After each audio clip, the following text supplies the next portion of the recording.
লোকসভা নির্বাচনের পরে গোটা দেশে বিজেপি যেভাবে পর্যদস্ত হয়েছে এবং গোটা পশ্চিমবঙ্গ জুড়ে যে চারিদিকে তৃণমূলের জয় জয়কার হয়েছে এবং ভাঙড়ে যে আইএসএফ বলে যে সাম্প্রদায়িক দল ছিল সেই দল যেভাবে পর্যদস্ত হয়েছে এবং মানুষ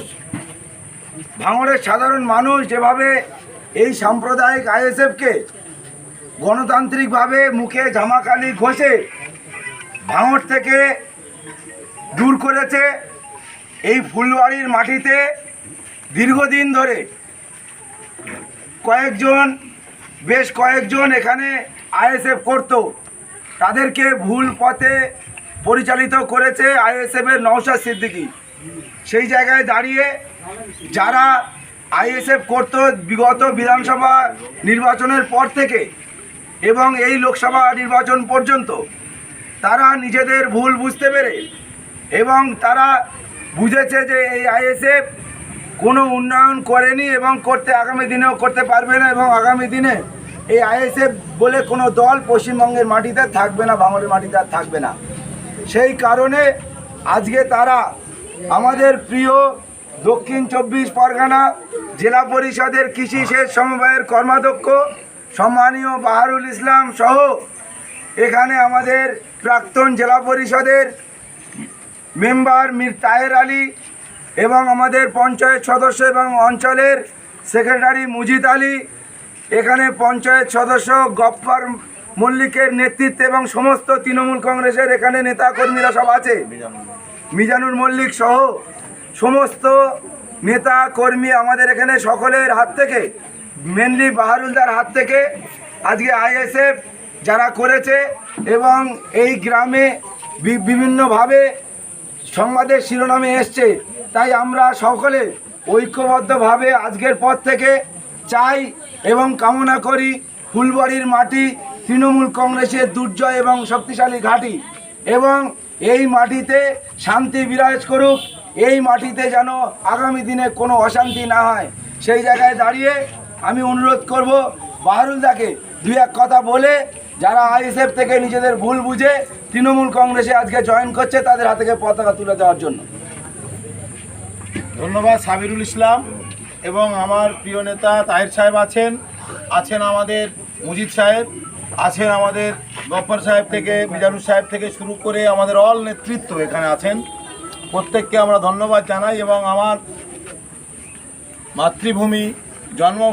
জন্মভিটা আমাদের ফুলবাড়ি, এই ফুলবাড়ি গ্রামে কিছু মানুষকে যেভাবে উস্কে দিয়ে নওশাদ সিদ্দিকী এবং যিনি প্রার্থী হয়েছিলেন নূর আলম, যে আইএসএফের যে প্রার্থী ছিল, ফুলবাড়ি গ্রামে ভোট থেকে দিন রাত এখানে থেকে যেভাবে হিংসা ছড়িয়েছে, যেভাবে অশান্তির পরিবেশ তৈরি করেছে, আমাদের এখানে ফুলবাড়িতে আমাদের আন্দোলনের ঘর পোড়ানো থেকে শুরু করে আইএসএফের দ্বারা ফুলবাড়ি কিছু দুষ্কৃতী কার্যকলাপ করিয়েছে যে নওশাদ সিদ্দিকী। আজকে সেই নওশাদ সিদ্দিকী আমাদের যে সমস্ত ফুলবাড়ির কর্মীরা যারা আইএসএফ করতে বুক চিতিয়ে, তাদের পাশে আজকে নওশাদ সিদ্দিকীকে খুঁজে পাচ্ছে না। তাই মমতা বন্দ্যোপাধ্যায় এবং অভিষেক বন্দ্যোপাধ্যায় এবং ভাঙড়ের পর্যবেক্ষক শওকাত মোল্লার নির্দেশ যে সমস্ত বাংলার মামাটি মানুষ, যারা সাধারণ মানুষ, যারা খেটে খাওয়া গরিব মানুষ, যাদেরকে মমতা বন্দ্যোপাধ্যায় গরিব মানুষের প্রতিটি ঘরে ঘরে মায়েদেরকে লক্ষ্মীর ভাণ্ডার থেকে শুরু করে বাচ্চা থেকে শুরু করে ৭৪টা প্রকল্প দিয়েছে, সেই উন্নয়নে সেই আশ্রয়ে যারা এতদিন বিরোধিতা করেছে তারাও মমতা বন্দ্যোপাধ্যায়ের উন্নয়ন পেয়েছে। তারা যে আজকে ভুল বুঝে ফিরে এসেছে এবং এই নির্বাচন পরবর্তী পরিস্থিতিতে আমরা ফুলবাড়ি গ্রামে শান্তি প্রতিষ্ঠা করতে আগামী রবিবার এখানে বিজয় উৎসব হবে এখানে আবাল বৃদ্ধ বনিতা, মা ভাই বোনেরা, বয়োজ্যেষ্ঠরা সকলকে আমরা মিষ্টি মুখ করিয়ে আমরা ফুলবাড়ি থেকে যে আইএসএফ নামক যে পাপ ফুলবাড়িতে যে অশান্তি তৈরি করেছে এতদিন, সেই পাপকে আমরা নিশ্চিহ্ন করতে চাই আগামী রবিবার। তাই আমাদের যে সমস্ত ভাইরা আজকে আমাদের তৃণমূল কংগ্রেসে জয়েন করছেন তাদেরকে আমরা সাধুবাদ জানাচ্ছি, দলে গ্রহণ করছি। এবং আমাদের যে সমস্ত পুরনো যারা কমিটি রয়েছে, আমাদের যারা নেতৃত্ব রয়েছে, সকলে ঐক্যবদ্ধভাবে ফুলবাড়ির উন্নয়নে ঝাঁপিয়ে পড়ার আহ্বান রেখে আমি বক্তব্য শেষ করছি।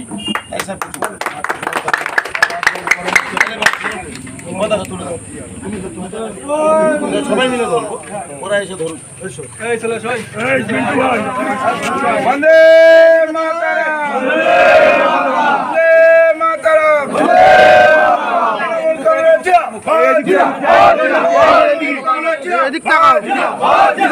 মমতা বন্দ্যোপাধ্যায়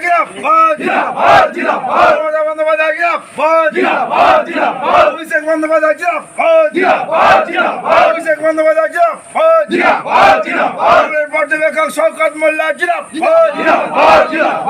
পর্যবেক্ষক শওকত মোল্লা বন্দে মাতরম, বন্দে